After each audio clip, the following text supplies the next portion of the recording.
دیر آمدم در داشت می سوخت.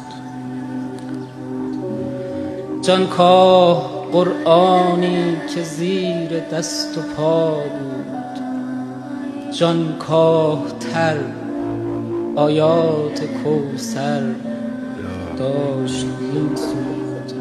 ما عشق را پشت در این خانه دیدیم، ما عشق را پشت در این خانه دیدیم. زهرا در آتش بود، حیدر داشت می‌سوخت. الله اکبر، این همه شکوه، الله اکبر در راه علی.